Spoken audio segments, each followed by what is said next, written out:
مرحبا، كيف حالكم؟ معكم رنا من قناة كرافت باي مسويف. إلي زمان ما عملت فيديو مذكرات وحاسة هيك يعني ما بعرف كيف الحكي حيجي، فبدي أقولكم إنه اشتقت لكم كتير. يعني تأخرت لأعمل فيديو المذكرات على أساس أعمله هيداك الشهر، وانضغطت بالشغل ما رجعت لقيت وقت يعني لحتى صور فيديو. وخصوصا إنه ما كنت مخلصة، يعني عم بعمل كذا مشروع بنفس الوقت وكلهم ما خالصين يعني. فطلعت قلت ما في وقت لصور، وبدي كمان أرجيكم القطعة يعني منا خالصة. فمثل قلت خلص ما حصور، لأنه كمان ضغطت يعني كتير أمور صارت خارج عن الشغل وهيك يعني. فما رجعت صورت. هلأ إلي وقت عم بحضر، عشان هيك يمكن تشوفوني تعبانة. فكنت عم بحضر يعني لأنه ما بيسعوا الغراض على المكتب اللي عندي الصغير، فحطيتهم على هيدي هيك خشبة حتى يساعوا كلياتهم. بعد في غراض ما ساعوا، بس بدي أحكي عنهم حجيبهم. مثل ما شايفين عاملة اشياء كتير، شي كروشيه وكله كروشيه. اشتغلت نيتينج بس بالجامب سوت. هلا حاحكي اول شي عن بداية السنة. نزلت لكم هيدي الدمية اللي صممتها بهيدا الاوتفيت الشتوي. ان شاء الله انا بس هلا ارتاح شوي وخلص بدي كمل تصميم 3 الاوتفيت، الخريف والصيف والربيع، ونزله مش نزله. حاحكي كل المشتركات يلي اشتركوا بالورشة أو الدورة التدريبية كيف نشتغل أميجرومي بدمية، وابعت لهم الأوتفيت فور فري أكيد. ويلي حابة تشترك فيك تشتركي عبر إنك تكلميني على الإنستغرام. الدورة مهمة كتير. ليه؟ لأنه يعني أي سؤال عندك ياه، أي شي حابة أنت تسأليه بخصوص كل شي أميجرومي أنا حجاوبك. يعني هي مثل دورة تدريبية، لأنه أنا حكون معك خطوة بخطوة. كل اللي عليكي إنك تسألين أنت ما بدك. أنا حأحكي عن حكون مصورة فيديوهات كيف بنشتغلها، وأنت ما بتحبي بتسأليني مثلا عن أي شي. فهيك مثل بيكون عندك معلمة خاصة بهيدي الأمور، بتسأليني وأنا بجاوب عن أي استفسار. هيدي كيف بنعملها، هاي كيف بنساويها. وطبعا بعد ما تخلصي شغل بالدمية فيكي كمان تضلك على تواصل معي، بساعدك بأي شي أميجرومي بالمستقبل يعني. فهيدي الدمية اللي كتير حلوة خلصتها هيدي وقتها ونزلت لكم اياها، والحمد لله عجبت الكل وفي صار مشتركات. فأي لهلا بعد ما خلصنا تقريبا يعني، اللي اشتركوا بعد ما خلصوا شغل، بس في 2 خلصوا. فبعدنا مع بعض. فيلي حابة تشترك بالدورة التدريبية كيف نشتغل دمية الفصول، تشتغلي دمية أميجرومي من الألف للياء، ما إلك إلا تحكيني على الإنستغرام الخاص فيني، أو حاترك لك رقم الواتساب فيك تحكيني عليه وتشتركي. أنا بقلك كيف تشتركي، يعني طريقة الاشتراك. هيك بنكون خلصنا. حكيتكن عن أول مشروع بدأت فيه السنة، هيدي الدمية الحلوة كتير. وإن شاء الله مثل ما قلت في الأوتفيتس الباقيين حنزلهم للي اشتركوا فور فري. طيب من بعد ما خلصنا هاي الدمية هحكيكم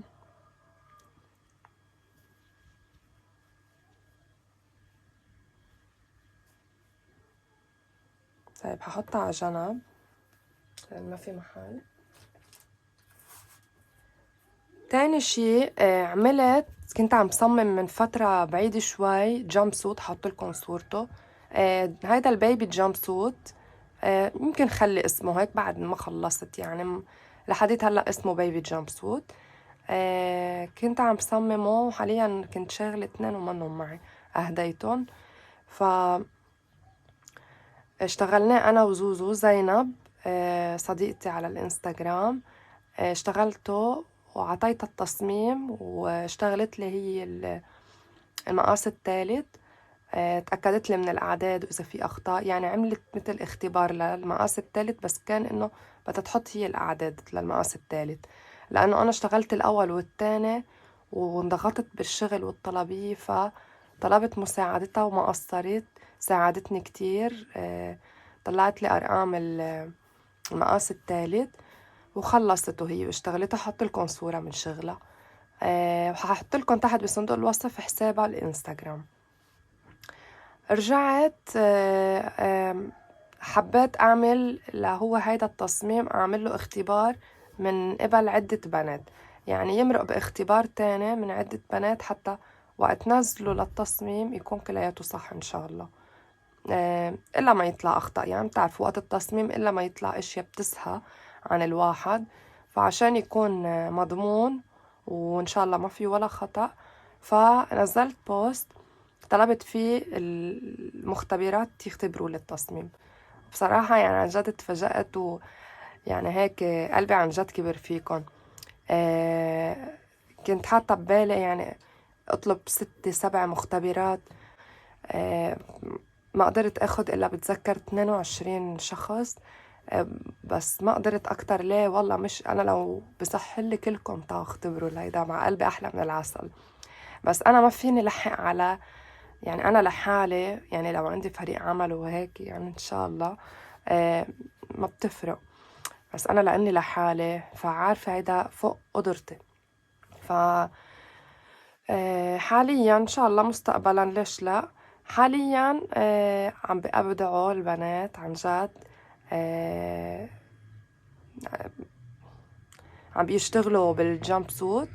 ان شاء الله ححط لكم صور لما بخلصوا، بحط لكم صور عن كل البنات يلي اشتغلوا المختبرات، يعني شو اشتغلوا. بحط اخر شي العمل النهائي بأرجيكم اياه اكيد. تابعونا على الانستغرام، حنكون في هايلايت خاص بالتسترز للجامب سوت. وهلا حاليا بعدنا تحت الاختبار، بعدنا عم نختبره. تقريبا معهم لآخر الشهر، تقريبا قربوا يخلصوا كمان. فبدي اقول لهم شكرا كتير على المساعدة ويعطيكم ألف عافية، لنشوف بس نخلص. هلا بالنسبة لهول الاشياء، هلا انا ما حاطت لكم اشياء، يعني ما بعرف الفيو عندكم كيف، بس لانه بدي احكي عن هوليك اول كنت. طيب هزيح حالي شوي. اشتغلت هاي كوستر، هيك بيجوا كوسترز بكل بوت في 6 كوستر. اشتغلت 35 بوت كلهم، إذا بأرجيكم كلهم حطيتهم بعلب إياهم، كلهم بكل علبة في 7. أخدوا والله وقت قد ما بدكم، أخدوا وقت.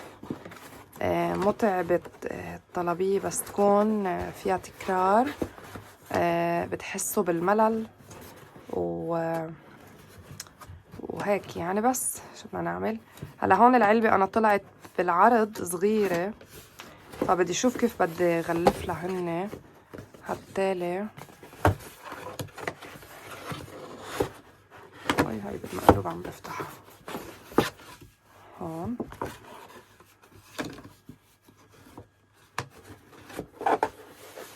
هاي تاني علبة، طلعوا 5 علب هون.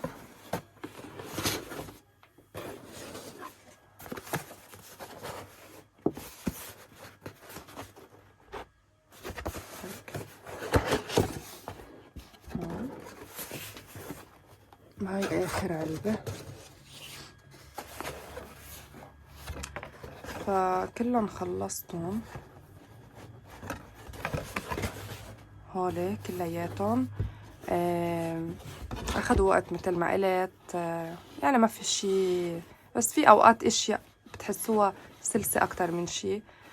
هلأ بالنسبة للباترون، اشتريت أنا إي بوك، أنا كان بدي بس الباترون تاعه لضيق الوقت، فقلت فرد مرة بشتري الباترون. اشتريت الباترون بس طلع اي بوك منه باترون لحاله. هيدا هو الباترون. هلا هيدا الاي بوك بعده اوراق، يعني انا بعدني ما بس وين فرجيكم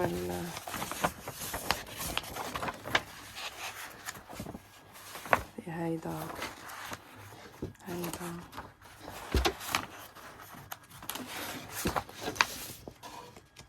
يعني فيه كتير اشياء. هلا انا كان بدي بس هيدول بس اشتريته طبعته 50 ورقة هو طلع فخلصته الحمد لله. هيدول هاترك لكم رابط الايبوك، فيكم تشوفوه تحت بصندوق الوصف. هولي ححطن على جنب عشان فضي شوي من المعركة اللي على الطاولة عندي هون.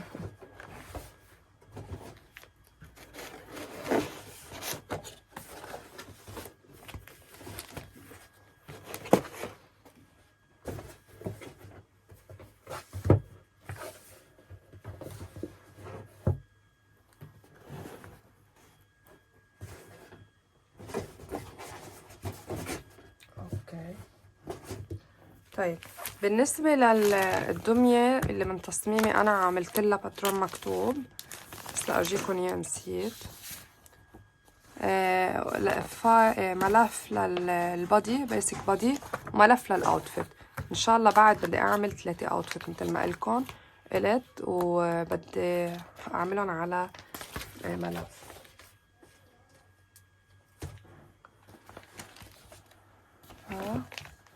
هياها اوكي، هحطها على جنب. هحكيكم هلا عن هيدي الدير دول. هيدا كتير كيوت على الحقيقة عن جد. هيدا من تصميم أكيد، حأرجيكم التصميم. هاي هكتب لكم اسم المصممة، وأكيد حط لكم رابط الباترون تحت بصندوق الوصف، فيكم تروحوا تشتروه.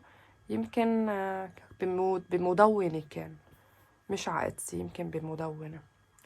اسمه تشارلي، اشتغلته بخيوط كوتون جولد. خلصته، فهيدا اشتغلته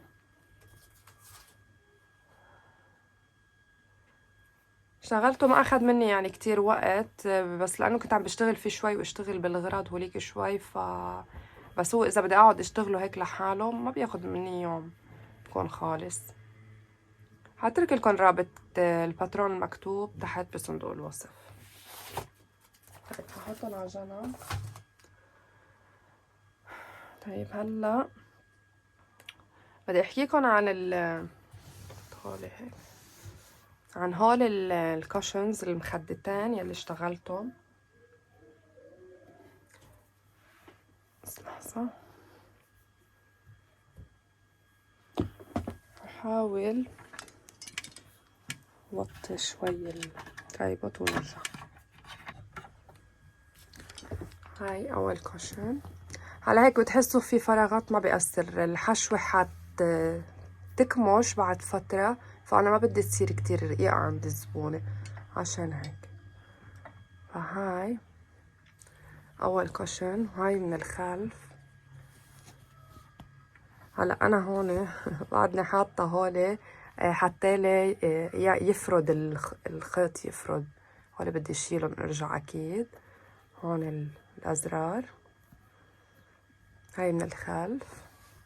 عملت 2، هاي تاني وحدة.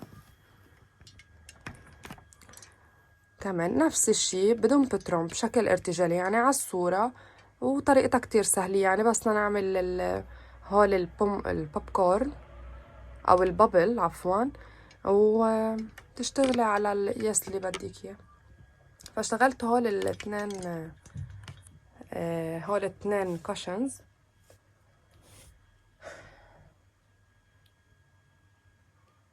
هول الأغراض كلهم اللي عم أورجيكم إياهم تقريبا بشباط بلشت فبروري بلشت اشتغل فيهم. رجعت اشتغلت هيدي دور هانجر أو وول هانجر، هلا لأن وراها لون فمش حتكون، هتخلي أحط لكم إياها هون أورجيكم. ايه هيك أحلى. كمان على شكل دير عملت لكم انا فيديو كيف نشكل وهيك، والله كنت حابة اعمل يعني كمل بالسلسلة بس لضيق الوقت ما قدرت، فعملتها اسم كاسيا. هيدي هيك بتتعلق.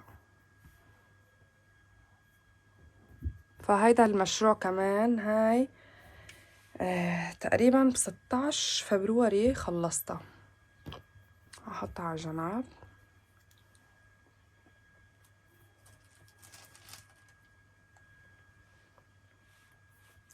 نجي هلأ للست التيشيرت. بوجع الايدين قد ما قلكم بوجع الايدين عن جد. هون اخر شي صار يحرقني، هون يحف على فكرة بوجع. طيب بعت هون. عملت هيدا الست، حطلكن صور لإله من هاي الجهة الجانبية حتى اللي يبين اكتر. هاي اول علبة هيك حيكون إلها غطا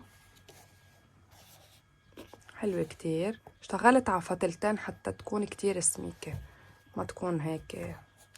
وهاي دولة هيك بيجوا. استخدمت قاعدة خشب.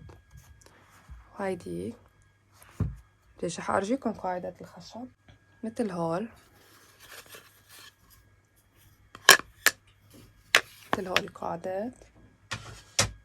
وهاي أكبر شي كمان. فخلصتن. حيجي معهم هاي الباسكت هيدا، هاي للأدوية أو هيك إشياء يعني. فعملت لها غطا وحطيت هون هيدا التلزيق حتى تكون مسكرة وبعيدة عن أنظار الأطفال.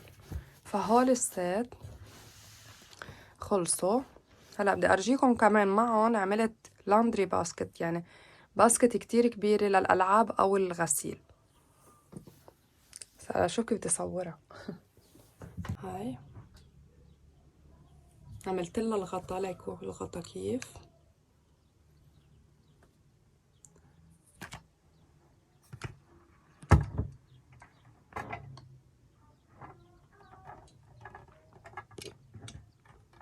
وتقيلة يا بنات كتير تقيلة، يعني بدي احملها عن جد بتوجع الايدين. هاي هون الغطا.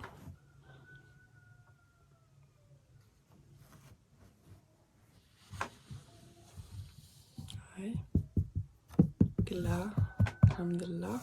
عملت لها هون ايدين. هي الصورة اللي بعت لي اياها الزبونة ما إلها ايدين، قلت لها اذا بنعمل لها ايدين حتى تقدر تكمشها، يعني ما فيها تكمشها بلا ايدين. وهون كل شي جاهز. هاي خلصت معنا، كانت مع هول مع هيدا الست.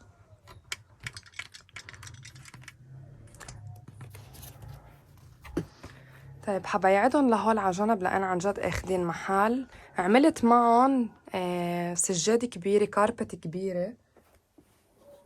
بس هلأ بس آخر شي حأرجيكم إياها، أو حضيف فيديو أنا وعم بحكي لأنه عن جد ما حتساع هون ولا حيبين شكلها. فحطيتها جوا على الطاولة عندي طاولة جوا كبيرة كتير، طاولة أكل.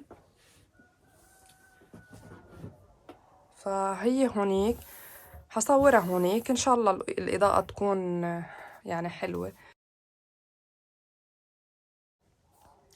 طيب كمان اشتغلت كاكتوس بوت بس بعد ما خلصتهم.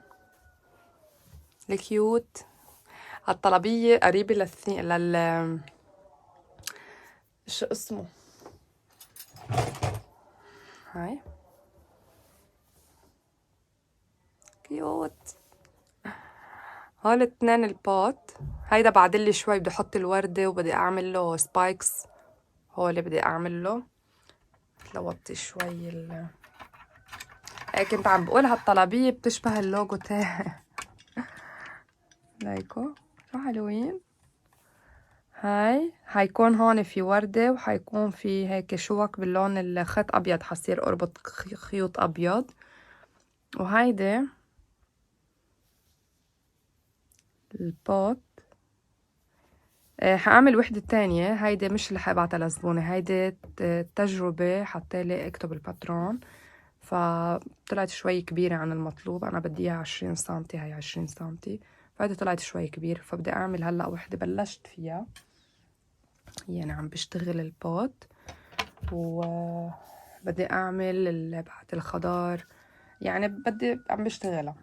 حتكون أصغر منها لهاي، يعني نفس طول هاي، وحأعملها كلياتها يعني، بس قلت بأرجيكم يعني إياها للي اشتغلتها حتضل عندي.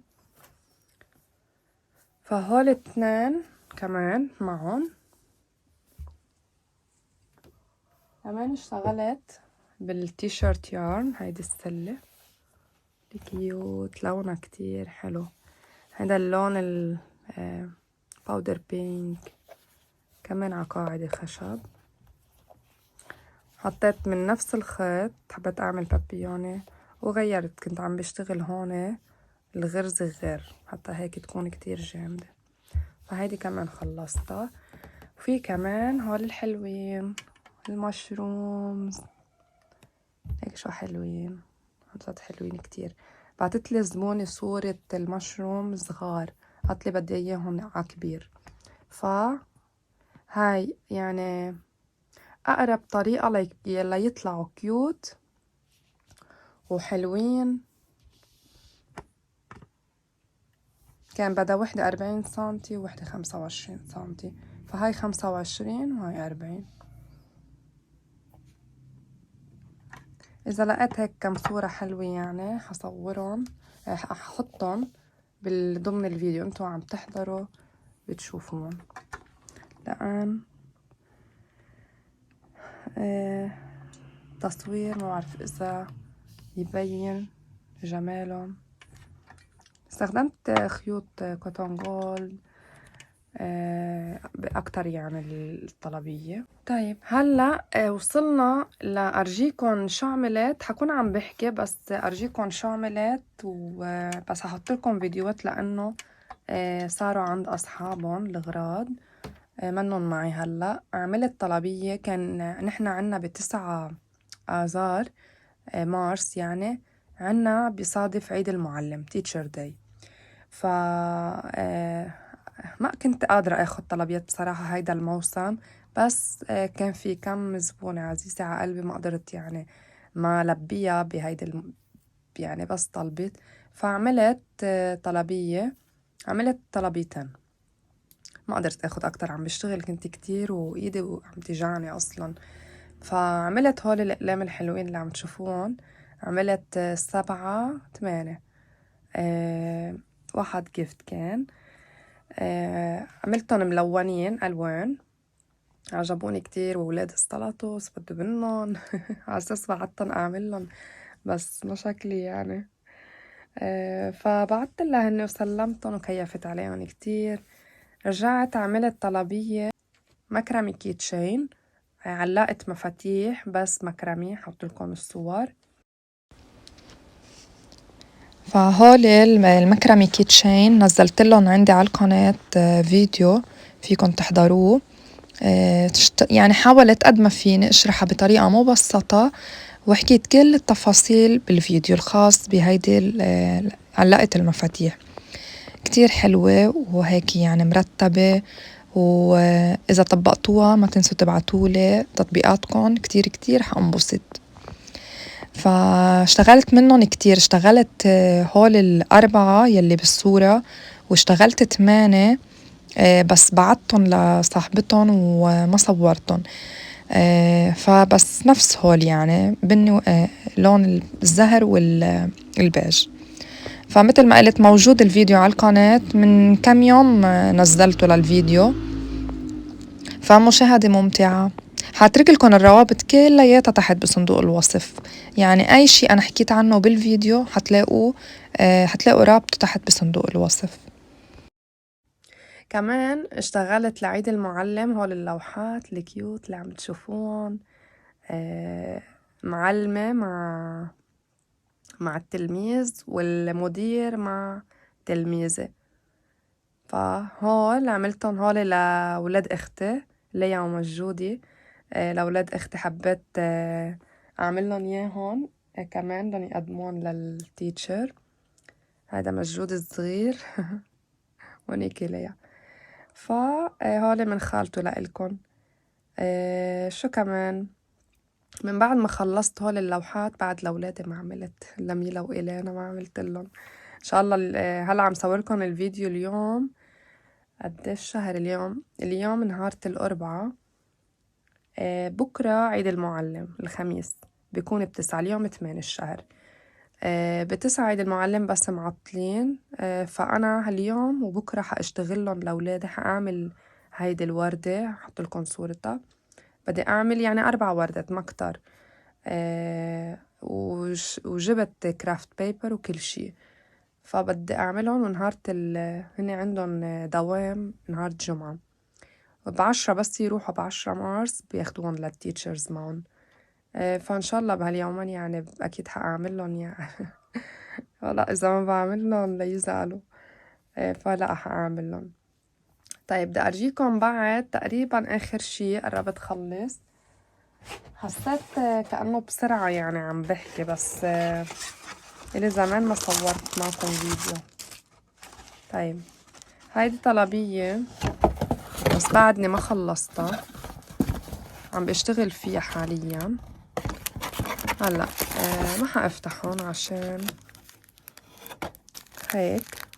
هول الوردات يعني هي الزبونة بدها تعمل شي، فطلبت أعمل لها هول الوردات بقلبهم هيك لولو. هول اللونين.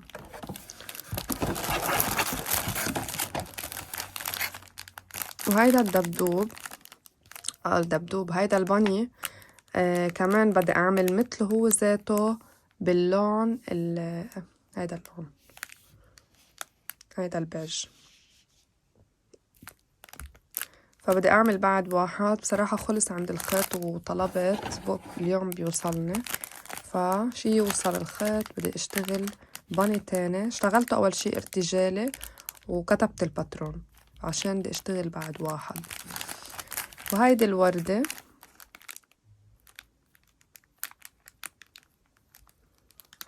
هيك إلها عرق أخضر. يعني هي طالبة هول الأشياء بعد في بني واحد، إنه بدها تعمل arrangement أو شي ما بعرف. فعملت لها إن شاء الله، بس بدي أعمل الباني اليوم إن شاء الله لحق أعمله، حتى لحق كمان أعمل أغراض بناتي. ما شفتوا كيف يعني الواحد بينعجق هون وهون وهون.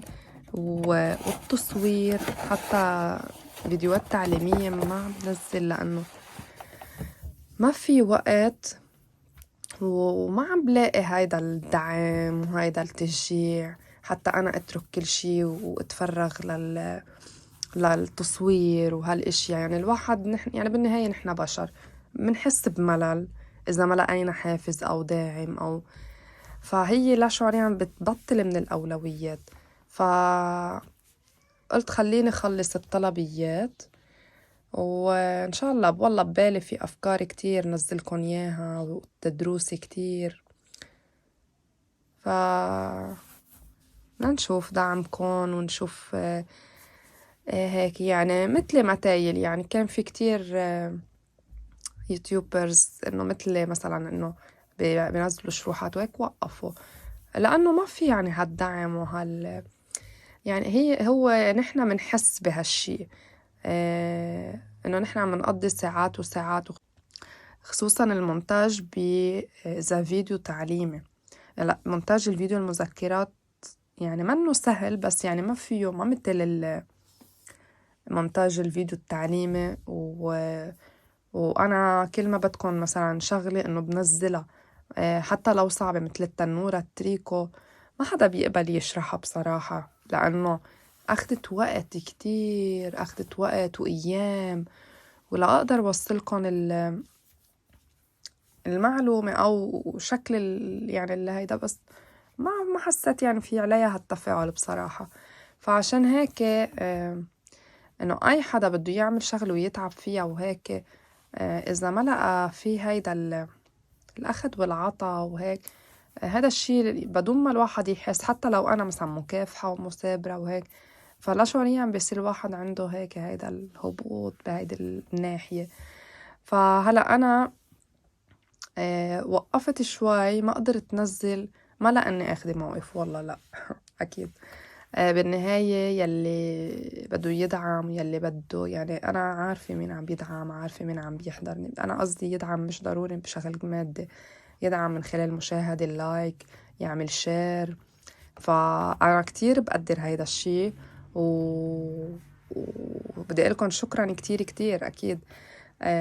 بس إنه ما في هيدا الدعم كمجتمع عربي، هيدا أنا قصدي. فلنشوف الأيام شو هيدا بخبيتلنا. خلصت أنا هلأ كنت مشغولة لأن كنت عم بشتغل بالطلبية. خلصتها تقريبا، أعتبر نهار 10 الشهر ممكن سلمها، اليوم 8 الشهر. بطل عندي يعني كتير اشياء حابة سلمها وإلا باي باي للطلبية، لأنه أخذ محل بالغرفة عندي الأوضة، ما إني قادرة أعمل فيها شي. يعني حتى بدي صور لكم، ما عملت ستاند تاني حتى لأقدر أحط الأغراض، لأنه المكتب مليان عم بشتغل. فبس هيك بعد في الدير، السجادة الدير اللي عملتها على شكل غزال. هحاول أحط لكم صور بالمونتاج وفيديو، لأنها كتير كبيرة بصراحة. 1.20 1.20 ما حتسع أبدا هون، وتقيلة. الخيط تقيل. هحط لكم فيديو طول ما أنا عم بحكي. هلأ هيدا الشهر كافأت حالي، لأنه عن جد كتير تعبت. كنت بدي اشتري خيوط للطلبية، يعني إنه أول شي اشتريت خيوط وخلصت، بس رجع نقصني خيوط. رجعت بدي أطلب، قمت على أساس ما بدي أطلب شي تاني، بس بدي أطلب الخيوط. حبيت، شفت هول المقصات حلوين، بيجننوا عن جد، كتير حلو. هيدا كتير لونه حلو، لا ما مبين لونه. جولد روز، هيدا اللون كتير لونه حلو. وهيدا هيك متل بتحسوا الطاووس، يعني بماوج اللون اللي لإله.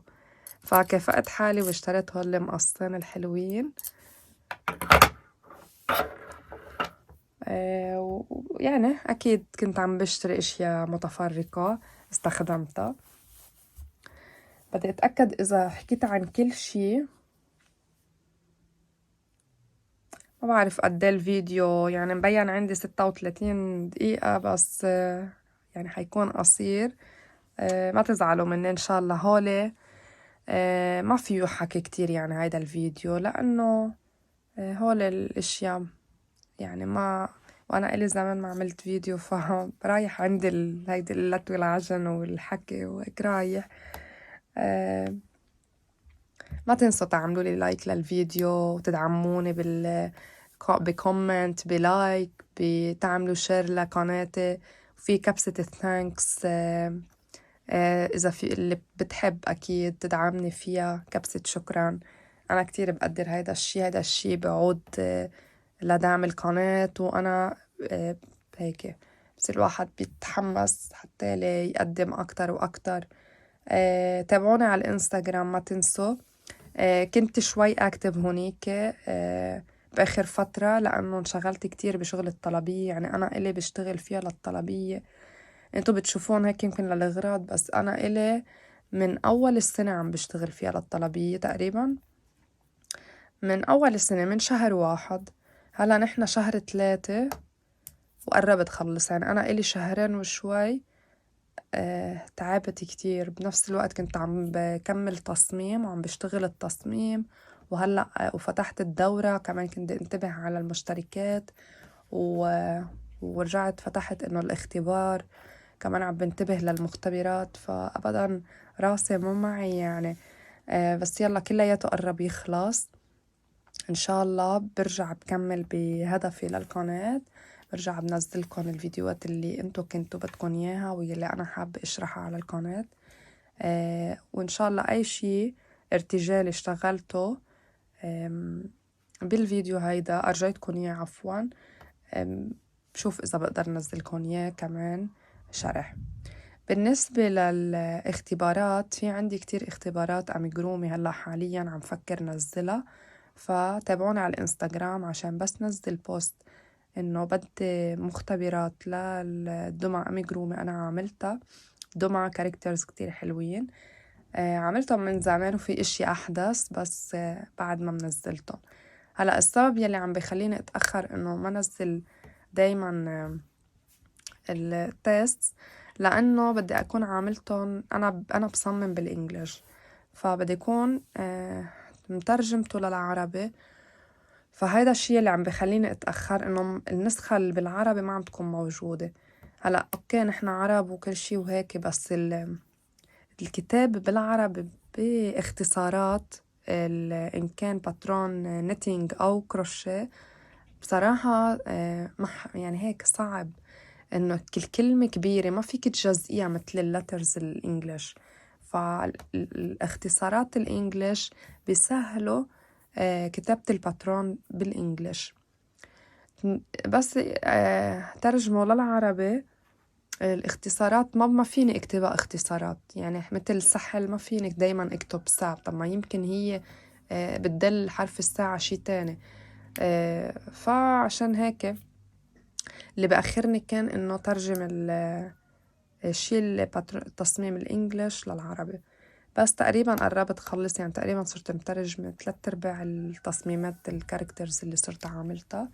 في سبايدر مان، في سونيك، في شو اسمه ماينكرافت، في خروف، في بيبي جون، في كتير والله. هول من شي 2 وأنا بصمم فيهم وما نزلت ولا شي، فإن شاء الله كلياته حنزله. أول شي أكيد حيمروا بالاختبار وارجع نزلكن ياهن على رافرلي. اللي بتحب تشتري الباترون بتشتري. وهيك بنكون وصلنا لنهاية الفيديو. ما تنسوا تعملوا لي لايك، أهم شي هيدا بيدعم القناة كتير لما تعملوا لايك للفيديو. بصير الفيديو بينتشر أكتر عن ناس تانيين، وتكبسوا كبسة الشكرا اللي حابة تدعم القناة لو بأي شي. لك جزيل الشكر، وتعملوا شير للفيديو، تتابعوني على الانستغرام. بس هيك هول طلباتي بس. بالنسبة اللي حابة تشترك بالدورة الكروشيه الدمية احكينا على الانستغرام، أهلا وسهلا فيك. وهلأ من هلأ للفيديو الجاي تركبوا القناة إن شاء الله. الشهر الجاي بكون أكتف أكتر، بنزلكن إشي أكتر. وهلأ بدي أقلكن ضلوا بخير يا رب. باي باي.